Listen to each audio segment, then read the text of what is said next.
Have been shot and taken to the hospital, but at this time the sheriff's office will not confirm the extent of their injuries. Sheriff's office deputies were called to the Mariners K apartments near Central Park Drive and North Cliff Boulevard in Spring Hill on a report of a shooting. According to the sheriff, the suspected shooter started firing at 5 people who were all inside a car. At least 3 people inside that car were shot. The driver then drove from the apartments to the Mariner Shopping Center across the street to get help. The car made it to the Publix parking lot, and as a precaution, the Publix was evacuated. For now, reporting in Spring Hill, Jordan Bowen, Fox News. AAA says the cost of gasoline is coming down. The national average for a gallon of regular unleaded, $3.41 today. It's about 3 cents less than a week ago and nearly 46 cents less than what a year ago at this time. Spokesman for AAA cautioning the hurricane season is still here and too early to celebrate these lower gas prices. I'm Sue Guzman. This is Fox News. Howdy, folks. KFC's Colonel Sanders, and I'm here to declare Tuesday as the best day of the week. Tuesday is when you can get 10 pieces of my delicious KFC drumsticks and thighs for only $20. Son of a bucket, that's a wow savings of 22% off the best chicken in town. My KFC chicken. Make my wow Tuesday deal your next family meal. 10 pieces of dark meat chicken for only $20 at your favorite KFC location. Available in drive-thru, takeout, and dine-in only. KFC, it's finger-licking good. The UOG Endowment Foundation and Guam Visitors Bureau, in collaboration with Choice Broadcasting, brings you Tanel Live on Guam. Join us for 2 shows. Thursday, September 5th for a tropical night with Tanel.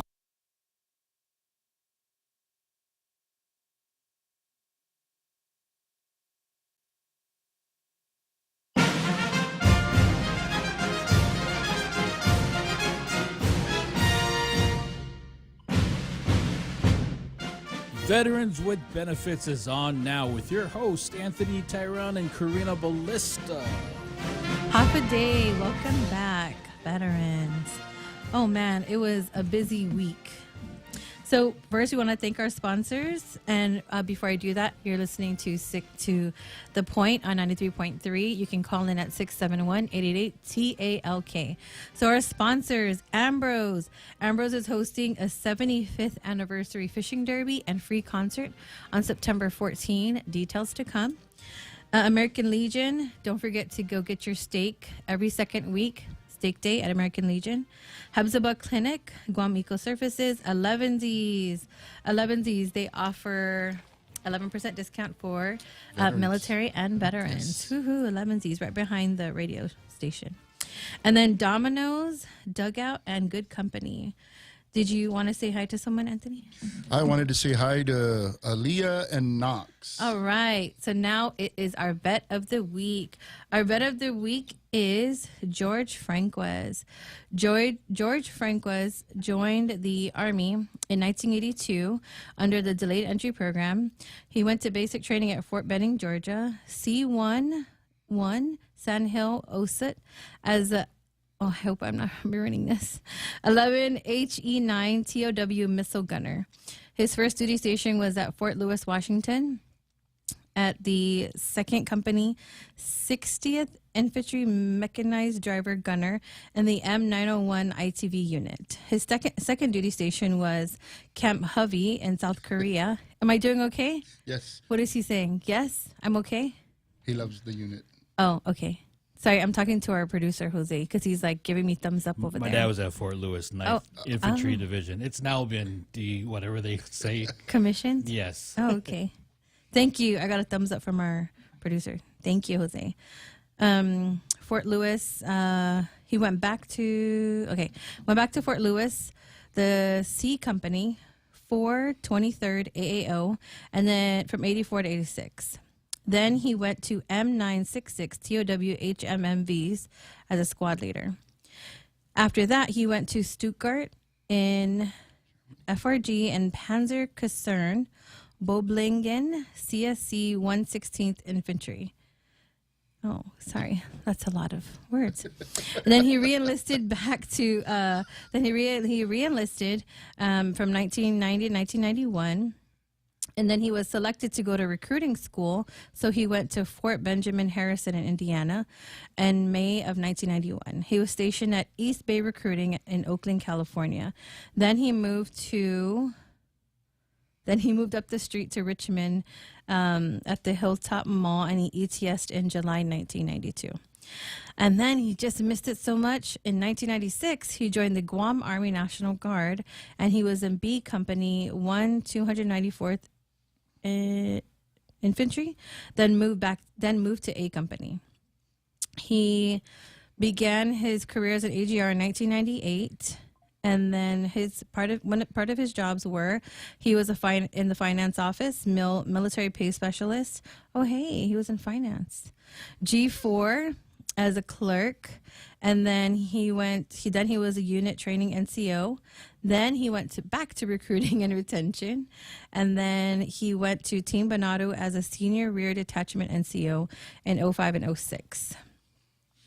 He went to Team Delta to Djibouti, Africa as a platoon sergeant, and then in 08-09 he retired as an SFC Sergeant First Class in October 2009 with a total of 24 years. Wow, George.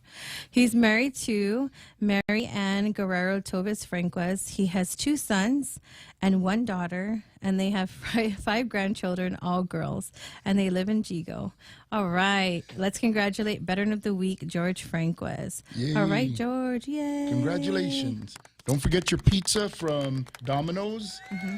And also the meal. manager. Go ahead. The manager over at Domino's is a veteran. Oh, yes. So we wanted to say hi to Dane. So Dane, there's your guy. He'll come see you and go get his pizza from you. Thank you. And the dugout. He gets a meal from the dugout. Okay, you said it, not me. He gets a meal from the dugout. Thanks, right. Drew. Yeah, we coordinate that. We need to make friends with George then. Oh, yes. Because he's got pizza and he's got food from the yummy, dugout. yummy food. And then we added this to the show. So tip of the week for the veterans. If you have a DS login account, log into TRICARE Online and download your medical records. TRICARE Online medical records are available from 1994 to present. So just download that because TRICARE will sunset in October, and then it will all go to MHS Genesis. So download your records soon. All right, so I really want to introduce our guests, but we have to touch on this stuff because once we introduce them, the show's just going to be, it's because so interesting. they're so awesome. Yes, That's they are. Okay, so we wrapped up our third annual Veteran Symposium at the Guam Museum, and then Boot Camp 32, and then that was a great showing. I don't know. The symposium? Yeah. Oh, of course. And our veterans really loved it. They did. We kind of missed some of our VA counterparts, and we hope they come out next year. I think we did the survey, and the veterans were asking for them to come out. So we'll sit down and talk to them. These folks are very busy, but if we can get them to come out, and even that FaceTime with our veterans is it's very important. Yeah, and everyone got treated nicely, regardless of the answers that they gave, right? But at least the veterans were able to ask the question and get an answer, and for most of our veterans, especially the ones that are having a tough time, just hearing from them is enough, just tell me something, and that's generally how our service members are. And then our Ambrose 75th anniversary and free concert, September 14. So the registration for the fishing derby is $150. However, if you have a veteran on board, your registration fee is only $75. So if you know veterans, get them on your boat. And the free concert will be in Chamorro Village area. We hope to have the flyers soon. HMI is one of the recipients for the 75th anniversary. And then we have our golf tournament on November 5th. And then I think that's it. You ready to introduce our guests? Or we can let them introduce themselves. Yes, they can, yes. Because they're very capable. Yes. Okay. Take it away. We could start. Who do we do first? Wait. I want to say, you got the con, sir. And ma'am. Good afternoon. Yes. My name is Lieutenant Junior Grade Akari Urel from USS Mobile. I'm the Assistant Operations Officer. And good afternoon. I'm Commander Dave Gardner, the Commanding Officer of USS Mobile. It's a pleasure to be here today after we invited the team on board to take a ship's tour, and then bonus get to be on the internet and on the radio today in Guam.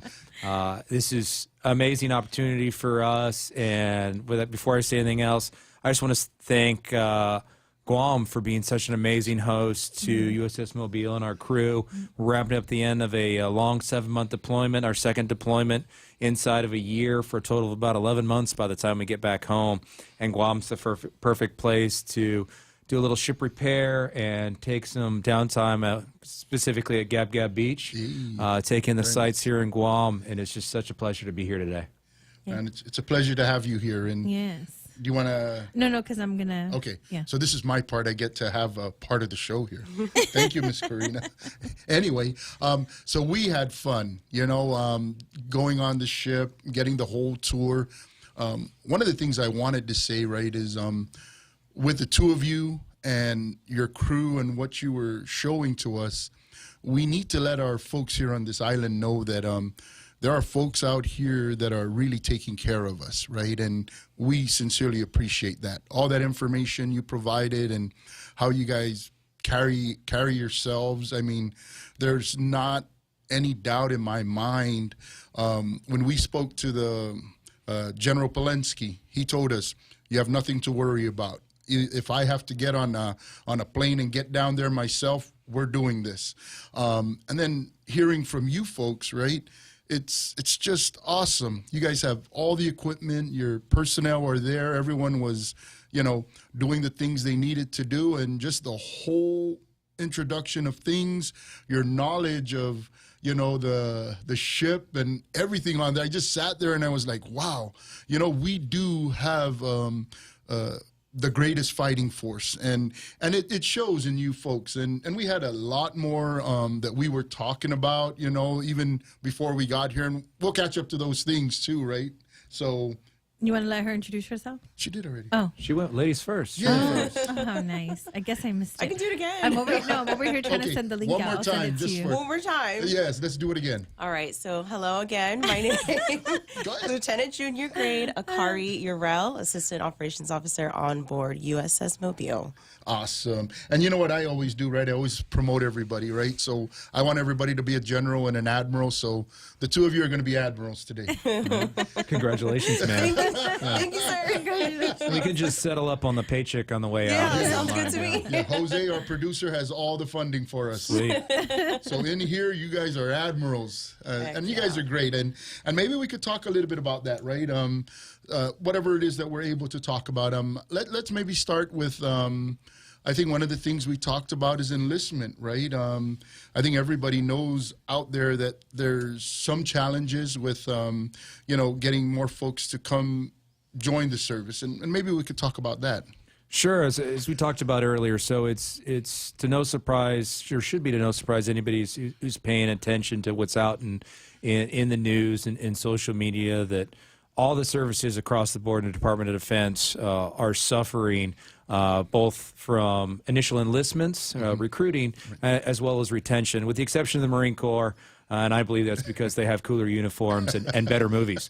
But that's a very real problem for those of us wearing the uniform today, because it takes time, years, and upwards of $1 million per sailor in the case of the Navy to get them from boot camp to where they're actually at a journeyman level or beyond level of proficiency in whatever their assigned job is. Wow. So it's costing taxpayers dollars every time we fail to retain a sailor. Mm-hmm. And that's complicated by the fact we're just not recruiting the same number of sailors every single year. Okay. There's really two reasons for that in my mind. The first one is the education benefit that the GI Bill, now the post 9/11 GI Bill, that used to be such a strong draw from young men and women coming out of high school early on in their lives that decided that the college was in their future, but they needed a way to pay for it.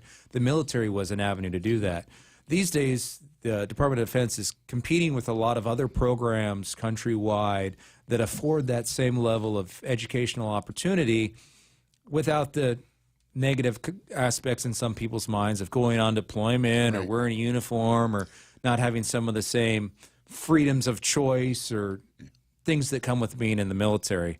And then the other aspect I see today is we're starting to lose the population of the greatest generation. I myself had two grandfathers that served in World War II, had uncles on both sides that were in the Vietnam War, Korea, so I grew up surrounded by a military culture.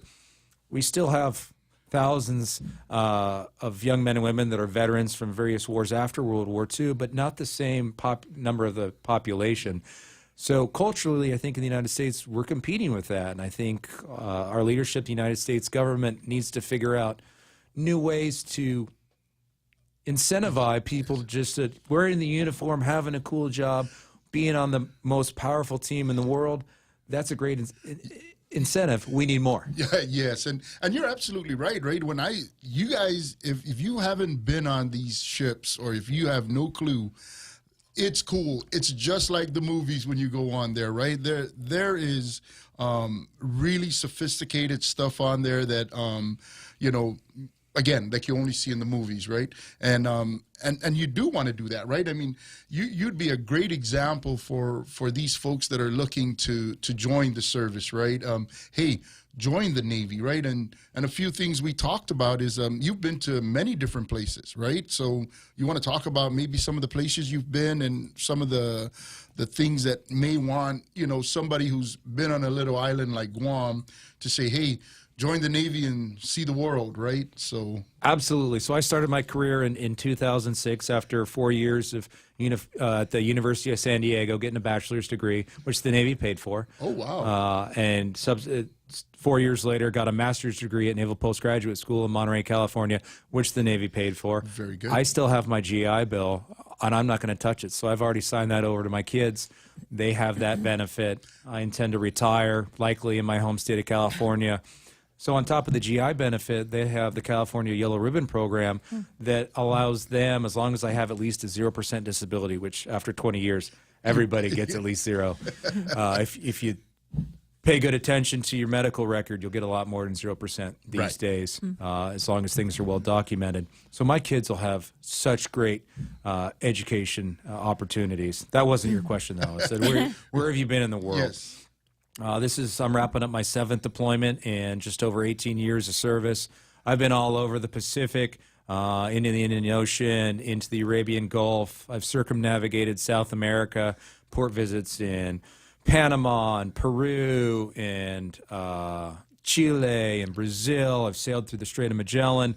I've crossed the equator numerous times, so I am a trusty shellback.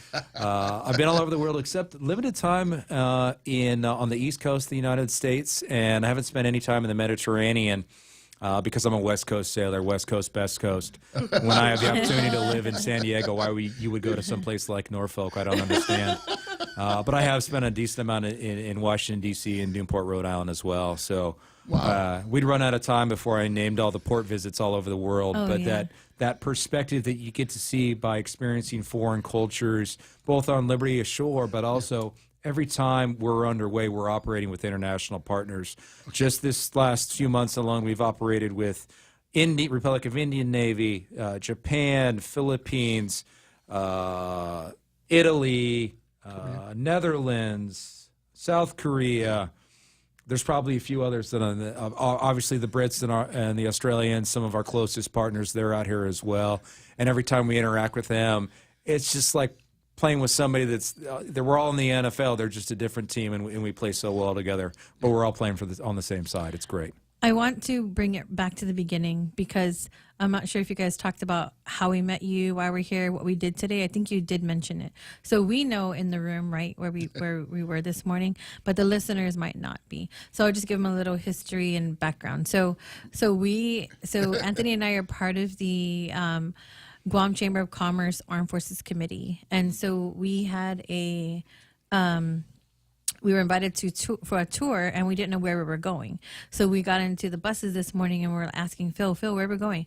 I goes, Italian ship? He goes, no. I was like, okay, well, what kind of ship? And he couldn't say. We're like, okay, we know it's a U.S., what do we call it? A U.S. ship. U.S. ship. United States ship. USS. USS. United States ship. So when we got there, we're all like, we've never seen one like this before, just, standing outside. And so I think Jose's going to pull up the pictures. Yeah, so Jose's showing the pictures live. Hey, so he's going to pull up the pictures. So for those that are listening, you see the pictures. This morning we were invited to the USS Mobile, LCS 26. LCS standing for Littoral Combat Ship, littoral meaning more shallow water. But we go everywhere, which is we operate best in the shallow water. I did a little bit of research, and so I was like, oh, hey, someone else got, sworn in on September 6th. And so I asked you earlier, if that's the person, then but can you explain the whole two crew thing? Oh, sure. Actually, I'm going to kick it over to our car. All right. She's far more interesting anyway. Oh my goodness. Admiral Yarrow. Thank you, sir. Yeah, so we're a littoral combat ship, and we, like we were talking about before, we operate off of two crews. So we have the blue crew and the gold crew, which we are a part of, gold crew. And so like we were talking about before, the ship itself, so USS Mobile 26, the ship that you guys were on, today, the ship itself has been operating in the 7th Fleet for the past year and a half, about. But then with the two crews, so we have two separate crews, two separate groups of personnel. So you have your CO, your XO, you have your command enlisted leader, and then we have, the junior officers and everybody else. So we have two separate groups of those, and there's two of them, and then the ship is still out in the 7th Fleet, and so every once in a while, every 5 to 6 months, then the personnel will swap the command, and ship again stays in the 7th Fleet, personnel changes, and we just operate in the 7th Fleet and do our thing. And you're a little bit different, right? Because you just graduated out of high school, right? And now you're commanding a ship. Yes, I graduated high school some time ago, but yes, the way I commissioned. Look very young, man. Okay, that's okay. Great. You can be an admiral at 18. But yes, I did graduate high school a little bit ago, but I did commission through OCS, which is Officer Candidate School, and you just have to have a bachelor's degree to do that, and it's a 13-week program these days. Awesome. In Newport, Rhode Island. And again, we are in good hands with the two of you. Now, the other admiral here was telling me that you have this. Yes, right tell here. me tell us what that is. So this is the Surface Warfare Officer pin. And so when you are a Surface Warfare Officer, you don't go in as a qualified Surface Warfare Officer, but eventually you work through all of your qualification systems and a bunch of training in schools.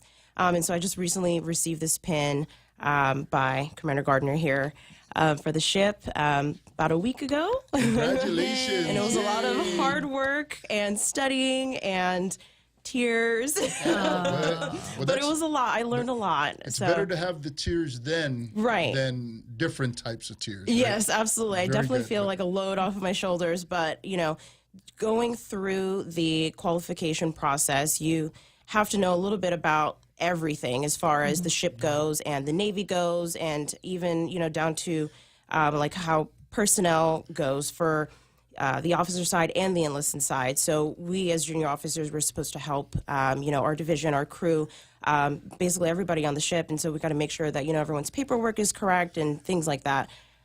And so we're in a different world today, right? I mean, I'm a little bit older. I graduated from high school many years ago. Really? Yeah. So anyway, so now we have the ladies that are moving into. Would this be considered a command position, or how would they call that? Well, so particularly now that she's warfare qualified, Akari is right on track by virtue of her time in to eventually someday wear the command at sea pin and command a warship. Wow. So not that long ago. Yeah. In the history of the United States Navy, women were excluded from commanding warships.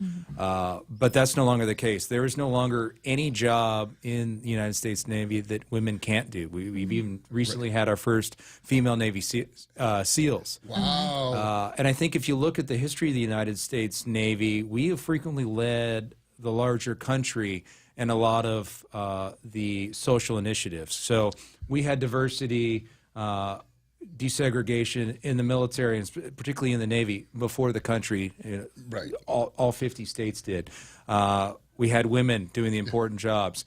We got rid of Don't Ask, Don't Tell earlier, certainly before some of the states normalized homosexuality and legalized homosexual marriage. The Navy has often led society in that matter, because ultimately the goal is to have the best men and women doing the job so we can still maintain our status as the premier fighting force in the world.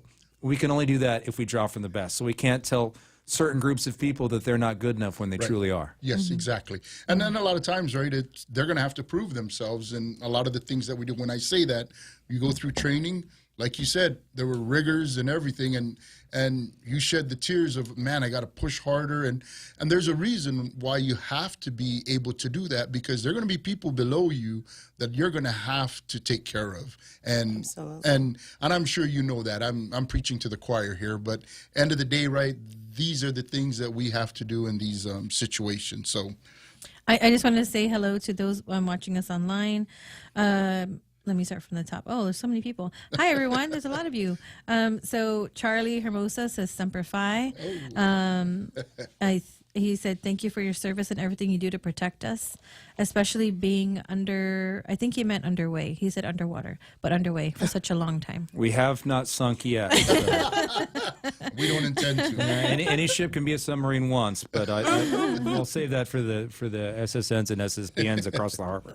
And then Jana Lou says, hello from Santa Rita, Sumai. That's the village, the village that you guys are. And then Tino Consecao said, what did he say? Sorry, I lost his comment. Sorry, Facebook is all over the place, huh, Jose? Like my comments are going all over the place. He said, how about a golden shellback? Oh, how about a golden shellback? Are you a golden shellback, sir?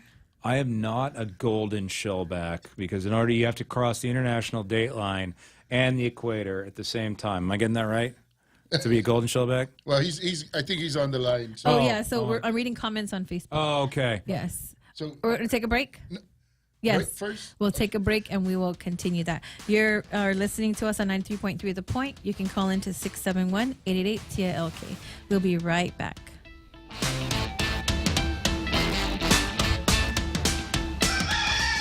Howdy, folks. KFC's Colonel Sanders, and I'm here to declare Tuesday as the best day of the week. Tuesday is when you can get 10 pieces of my delicious KFC drumsticks and thighs for only $20. Son of a bucket, that's a wow savings of 22% off the best chicken in town. My KFC chicken. Make my wow Tuesday deal your next family meal. 10 pieces of dark meat chicken for only $20 at your favorite KFC location. Available in drive-thru, takeout, and dine-in only. KFC, it's finger licking good. Wow, Bay Pacific, 70 years.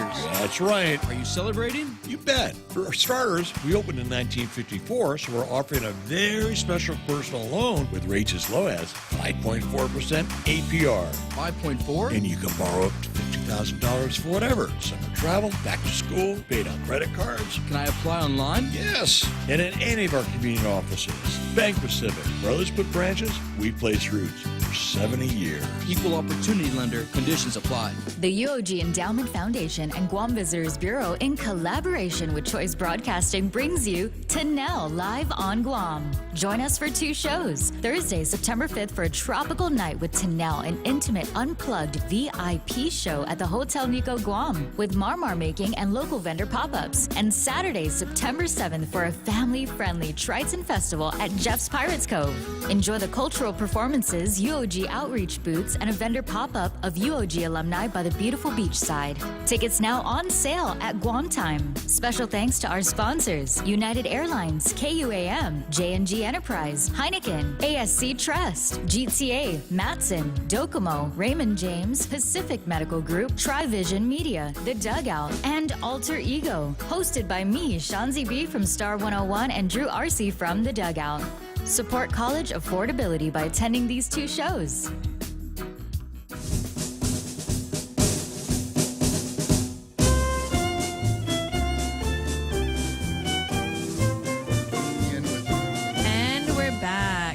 Let me just finish reading the some of the comments.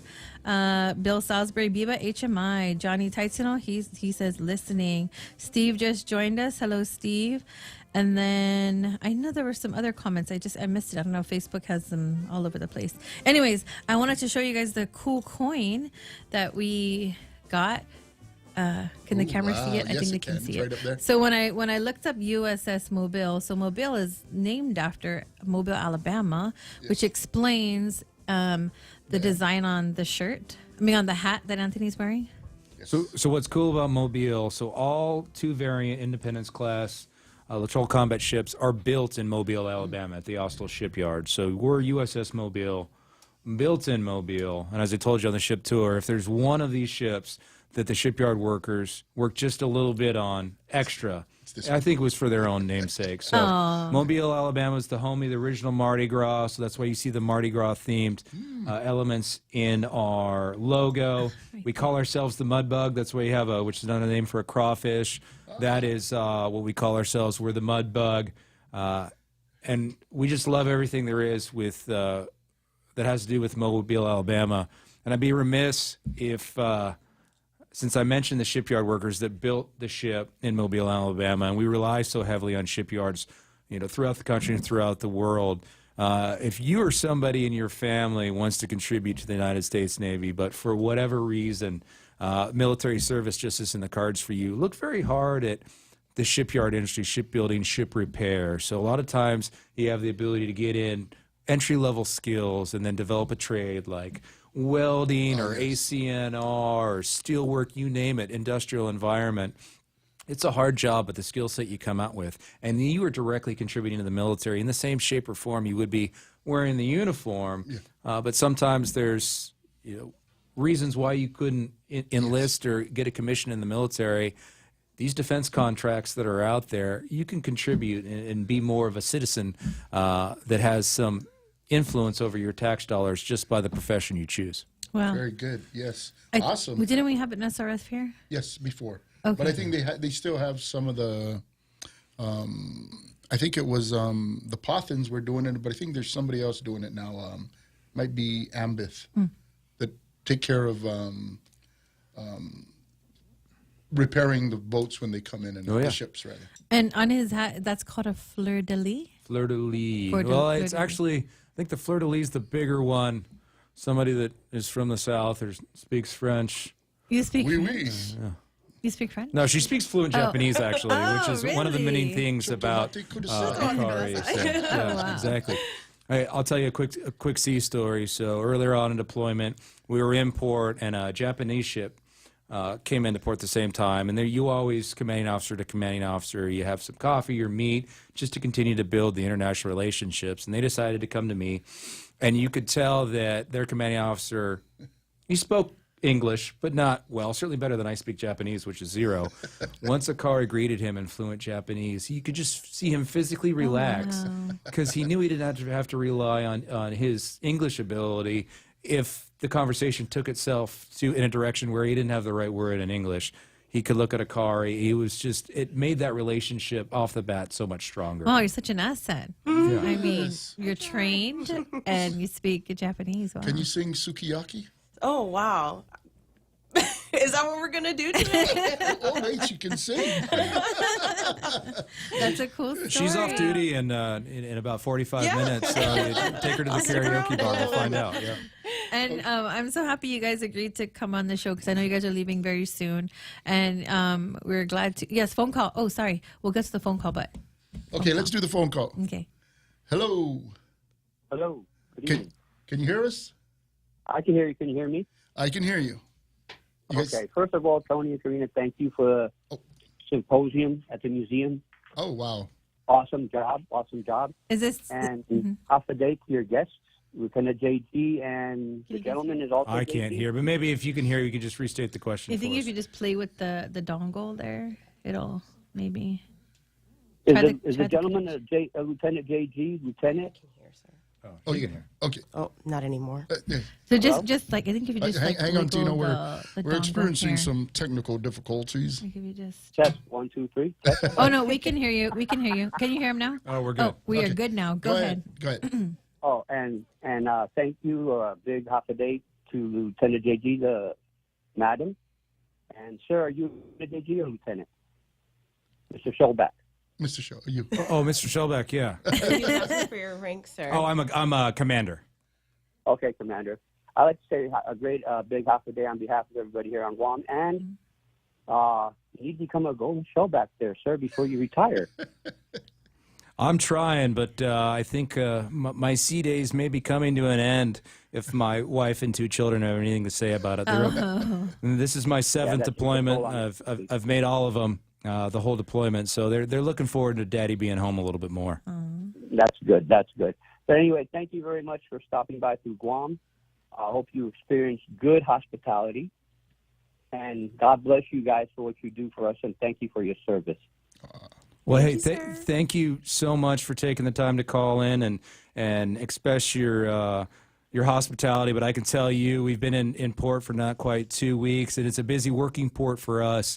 But my entire crew, about 100 sailors, because we're a minimally manned ship, they've been getting off the ship. They've been down to the beach. They've been down at the mall and the restaurants in Tumon, and they're just experiencing such a warmth and hospitality in Guam. It's like being back in San Diego. We're home ported. Everybody knows the military. I think like 50% of the island has some DOD affiliation, and it's just amazing after a long, arduous deployment to pull into a place like Guam and be so welcome into the community. Thank you, and once again, thank you for your service, sir, ma'am. Okay. Oh, Thank you. Have a good day, sir. Thank you. So we just have one comment on Facebook. SSVF, that is West Care. There's going to be a veteran food drive at Cautious Timoning this Friday from 2 to 7 p.m. So listeners, if you're out there and you are shopping at Cautious or just stop by Timoning, they're gathering food from 2 to 7 p.m. West Care. All right. And one things we wanted to talk about a little bit was the Admiral here and I were talking a little bit about having the, having the foresight to see the things that might be going on with the personnel that are under him and her, right, under their command.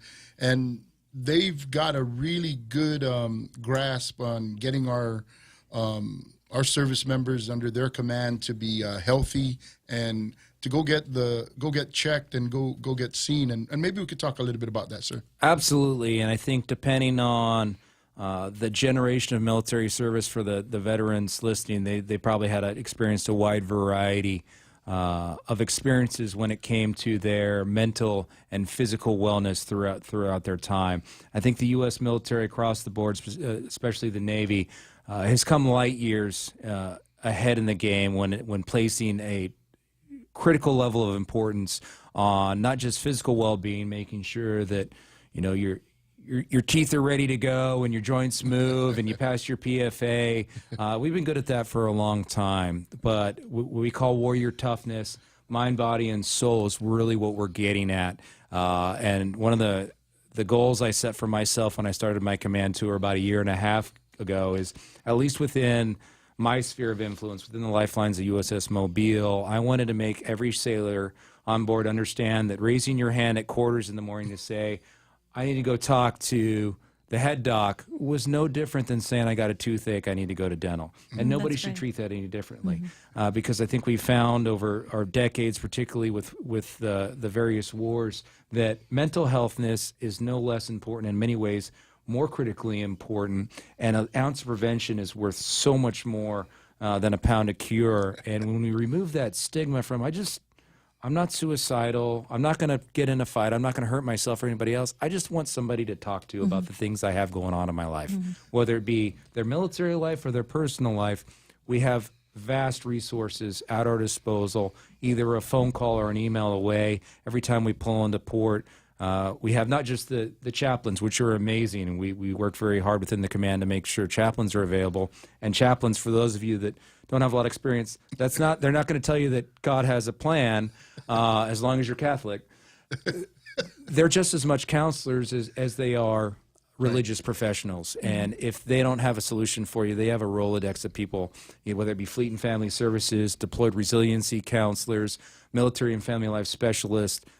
We have such a plethora of resources these days to get ahead of the problem. I'm sure our service members and their families have access to these programs. I'll share a little bit of a personal story. Several years ago, as my son was just getting old enough to realize Daddy's gone for a long time, he was really struggling with his emotions and having to deal with stress. It was the primary reason was Daddy's gone, and he was very attached, but then he wouldn't be able to tie his shoes right, and we'd run out of his favorite breakfast cereal, and it'd be a meltdown. Fleet and Family Services was able to set us up with a year's worth of rotating online and virtual counseling with somebody that was a child psychologist to help explain in terms that he could understand what he was feeling and why he was feeling, and that it was okay, and how to better express himself so it didn't result in a meltdown. And I will tell you, for my wife and I, it was life-changing. Yes. Oh, wow. Particularly for me, still being on deployment, to talk to my wife and have her tell me how the last few days were so much better, because something finally clicked for him. And either at that point, he was 8 years old, but he was no longer having just total breakdowns because he had figured out a way to express himself and be sad, but not have it totally override the rest of his life. And that's just one of many data points to show that we're getting a lot better when it comes to mental health, not just for us, but for our families. That's really good. Yeah, and then out here, right, and that's an awesome story, right? So I think right now we have, and this is for veterans, right, but even over at Naval Hospital, right, our psychologists, our mental health experts, the numbers are not there. So we're having a tough time with that. But I think they're looking into a few more things. I think you might have mentioned it, more virtual. But, most of our veterans, man, after they get out of the service, they don't like this, going on a camera, right? And I think we have to kind of work that out, especially the more senior ones, right? They're like, no, I want to talk to a person, I want to see somebody in front of me. But shy of that, it'd be great to have something, right? And maybe making that more like, what's the word, like everyday thing to do, right? Now it becomes something that, just go talk to them. It's kind of like having the cell phone, right? Those folks didn't get into the cell phone, but today they almost have to. So we're forcing them to do something, but we got to do it in a way that they accept it and they want to do it. So anyway. No, I think that you bring up a valid point, but I'm going to let the Oak Leaves come out and say that's an excuse. For those veterans, if that's what's keeping somebody that has a need, and they're frustrated that, yes, I understand they want to talk to a human being, but it's a limited resource, limited budgets. No matter how many physical counselors they have, there's always going to be a higher demand. So if they're letting the technology keep them from the help that they need and they deserve, that they earned, then it's time to suck it up and go get yourself what you need to do, a Zoom call with somebody that only wants to help you. Right. And we're working towards that, So again, right, we talk about what exists, and then, we find ways to do exactly what you said. Hey, get out there and do it. And maybe that's what it takes, right, is for us to do that. So I'm with you on the fact that, hey, it exists and we got to use it. So we got Steve on the line. Do we got to go to break first? No break? Okay, so we'll get Steve? Steve. Okay. How you doing there, sir? How you doing there, sir? Good evening. Good evening. I want to welcome you guys. I believe they're in the Navy. Yes. Okay. Because I had a opportunity to serve, to be deployed with the Navy when I was in the Marine Corps for 4 years. And Navy, you guys you guys work hard, and I know for one thing, the Navy, the 7th Fleet is very well protecting Guam here. And without you guys, we're not going to have any form of defense out there in the seas. But you're right. We need some form of mental health. But you did mention about God, right, the religion. And Jeremiah 29:11 says that, for I know the plans I have for you, declares the Lord, plans for welfare and not for evil, to give you a future and a hope. Then you will call upon me and come and pray to me, and I will hear you. I think for me, deployed twice to Afghanistan, I got closer to God, to my Savior. At the same time, a lot of guys have suffered through a lot of these issues with mental health, and I know the military is always there to help us out. And yes, there's face-to-face and there's a virtual thing based on our location here in Guam, and I know they are able to provide you care in the community for the mental health status if you need it, or through a virtual stuff. And a lot of the guys virtually, actually, if you look at it, it helps a lot of our deployed members now. Because when I was deployed in the early '80s, the mid '80s, I had to wait 2-3 weeks to get my mail. Now you have the video calls, to keep you pretty much keep you sane, right, and be able to communicate with your family right away. Now, before that, I have to wait 2-3 weeks to get my mail from from the bigger ship on the sea and med float. We call it med float, and Marines call it the med float. The same thing with the Navy. But kudos to the Navy because you guys are the Marine Corps, especially the infantryman, the FMF. You guys are our best friends, our combat docs, our medics, because the Navy doctors, Navy corpsmen, always take care of the Marines out in the field, and they're way in better shape than most of the Marines because they have to go up and down the line, make sure when they say, "Hey, corpsman up," and make sure that they carry the same weight as the Marines. So kudos to you. A lot of people are saying that you guys are the Navy, but I have all the respect for the Navy personnel deployed with you guys.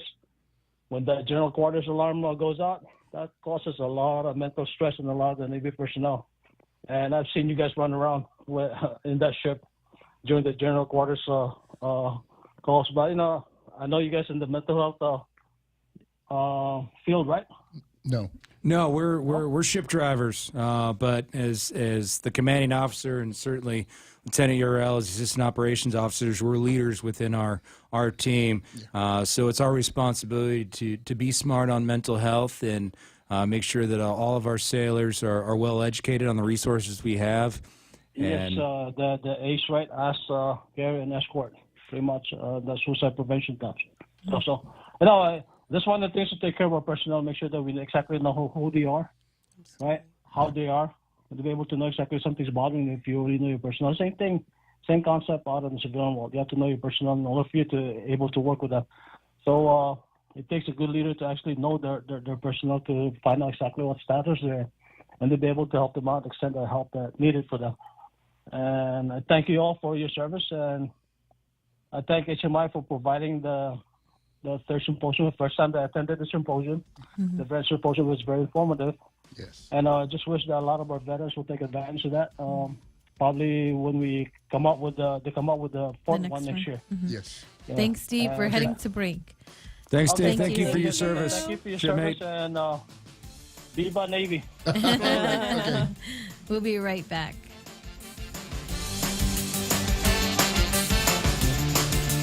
Wow, Bank Pacific, 70 years. That's right. Are you celebrating? You bet. For starters, we opened in 1954, so we're offering a very special personal loan with rates as low as 5.4% APR. 5.4? And you can borrow up to $50,000 for whatever. Summer travel, back to school, paid on credit cards. Can I apply online? Yes, and in any of our convenient offices. Bank Pacific, where others put branches, we place roots for 70 years. Equal opportunity lender. Conditions apply. The UOG Endowment Foundation and Guam Visitors Bureau, in collaboration with Choice Broadcasting, bring you Tanel Live on Guam.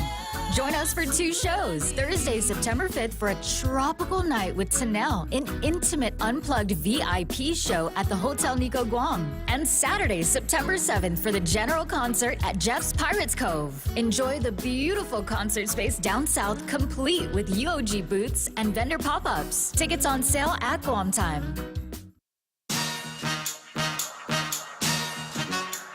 Veteran affiliated. You got to have a point. And yes, and we're back. So I did want to share the Guam Vietnam Veteran Independent Association is doing a raffle giveaway. They are fundraising to build a memorial. And so they're the Guam Independent Vietnam Veterans Association. So you can, it's the ticket's $25 and you could win a 2024 GMC Cannon. And the person to get tickets from is Mr. Beneventi. His phone number is 671-687-1663. Or you can also send me a message and I can put you in contact. So the raffle grand prize giveaway is 2024 GMC Canyon Crew Cab. Second place is $1,500 cash. Third place is $500 cash. And the drawing date will be December 14, 2024. So reach out to them. I don't know, but this is a really nice truck. It is really nice. And the proceeds are going to build the memorial. A memorial. Yes. And then there's a few people that hopped online. Doc is online. Hi, Doc. Ishmael Velez says, I've been to 68 countries while in the Navy. Oh, wow. He's got me beat. Wow. And then Steve called in. Hafa-Day 3rd Veterans Symposium was a great success and very informative one. God bless all veterans and Viva HMI, which is our organization. And then Steve's also thanking the 36th Wing Commander for allowing the 554th Red Horse Squadron for helping our local schools. To the horse, he says. Oh. And then I think that's the new comments that came in. Okay. So we're about to be wrapping up, so you guys get to have your 2 minutes of fame. So this is it. You can sing a song. You can dance. Well, I remember if you I guys did bring me back next time, we'll do the song next time. Remember, Anthony, before we met, before we came in studio, I did ask her how many times she's been here, and I told her, I'm so sorry. Like, you're only here a limited time, and I'm taking up your night time. Yeah. But no worries. Thank you for coming to the studio. No, thank you for having us. Yeah, this has been a blast. Just one thing. Yes. Any women who wants to join the military. All right. Yeah. I kind of waited a long time. I got a late start in the Navy, but I totally recommend it. Like Commander Gardner was saying, like we were able to meet up with a bunch of different navies from all over the world, and every single time I would get together with the women who are serving for their country, and we share experiences and things like that. But like we were talking about before, times have changed, and this was a great opportunity for me, and everything worked out. And so, female and looking to join the military, do it. Very good. And you don't want to wait. say hello to anybody? Oh, yes. I would like to say hello to my family, my mom, my dad, my little brother, and my doggy Captain back in Oahu, Hawaii. Hopefully we'll be seeing them soon. Yeah. So shout out to them. Her leave's already approved. She's going to make it home. Thank you, sir. Oh, very nice. Well, good. I just want to take one quick minute, since I'm talking to a group of largely veterans, just to say, shipmates, you're already doing the right thing, whether you're struggling or not, by tuning into this radio show, by getting on the WhatsApp group, and building that community that you once had while wearing the uniform. And I would encourage you, if you're still struggling, even doing that, continue to look for avenues. So if the virtual experience isn't good enough, then show up to one of these events where maybe it's just a cup of coffee, so you can talk with men and women that are going through the same things that you were going through, or perhaps you've already solved that problem. You've got some good advice for them, and that in and of itself, helping out a former soldier, sailor, airman, or Marine, or Space Force, Coast Guards, and there's a lot these days, is going to make you feel better. And if that's still not working, write a letter, send an email, or show up to your local congressman and make your voice be heard. And if you feel like they're not listening to you, well, then maybe it's time to take advantage of our electoral system. Yes. Obviously, wearing the uniform today, I'm not going to get much more political than that. But everybody that's a veteran is a man or a woman of action at some point in their life. Yes. I would encourage you to continue to utilize those skill sets that you had and probably still do have to be an object of change for your brothers and sisters. And I certainly will feel a lot better knowing that you guys are getting the support that you need.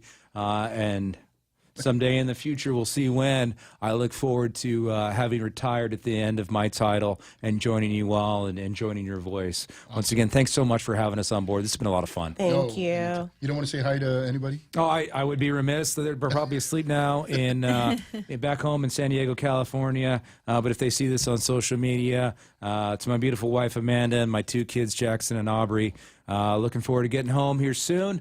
Hope they made you proud. I didn't say anything embarrassing tonight, and if I did, I'm sorry. Right. Oh, he's asking for forgiveness early. That's good. So you did bring up our congressman. So our congressman's office is very transparent. If we have any issues, we do work hand in hand well with their office, and our congressman's also a veteran. It's good. Yes. And there's sometimes the solution doesn't have to come from the federal government, because a lot of time that solution is slow. Yes. There's compromise and collaboration that has to occur. So groups like yours are highly influential, and it's just a a body of people that are passionate about a given idea. So leverage those people because they can usually be a lot quicker to change and certainly a lot quicker to the checkbook. Oh, yes. So I remember, we deal a lot with the local community here. And one of the things that I read about was the commission. There was a lot of changes around 2003 here in Guam locally. So one of the suggestions from public comment time said, hey, why don't you give a lot of this effort around veterans to a nonprofit organization whose hands are not tied, because we do our own fundraising, we make our own decisions, we can apply for grants, and we can utilize that money for change, like you said, or events, and we don't have to go through some lengthy procurement process. So yes, and we have a lot of help from a lot of our business folks out here. Not near as much as the folks that are out stateside, and that's a lot because of the corporate entities and everything. So we don't have as many here. But well, thank you for joining us. Did you want to add anything, Anthony? No, that's it for now. Thanks for coming, Admirals. When you get that rank, be sure you come back. You got it. And we'll have you on the show again when you guys pull in.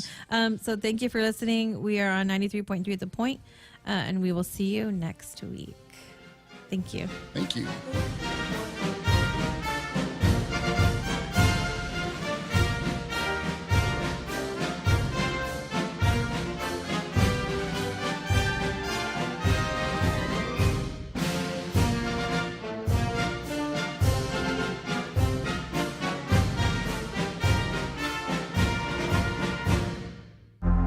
The Point is KUSG, Hagåtña, Guam, 93.3 FM and 104.3 HD3. Opening day of the DNC in Chicago. Fox News, I'm Sue Guzman. Democratic National Convention gets underway today. Fox's Jessica Rosenthal is in Chicago with this preview on the first night speakers. Big names tonight include President Biden and First Lady Jill Biden. The mayor of Chicago, Brandon Johnson, is expected to speak as well. The rest of the week, so far we know we'll hear from other past presidents. Bill Clinton and former presidential candidate herself, Hillary Clinton, President Barack Obama, and former First Lady Michelle will be speaking too. We do expect to hear from members of Congress, as well as everyday people who can speak to the nightly themes that touch on protecting democracy, gun violence, and the overturning of Roe versus Wade. Wednesday night, Vice Presidential pick Minnesota Governor Tim Walz speaks, and Thursday, Vice President Kamala Harris is expected to speak as the party's presidential nominee.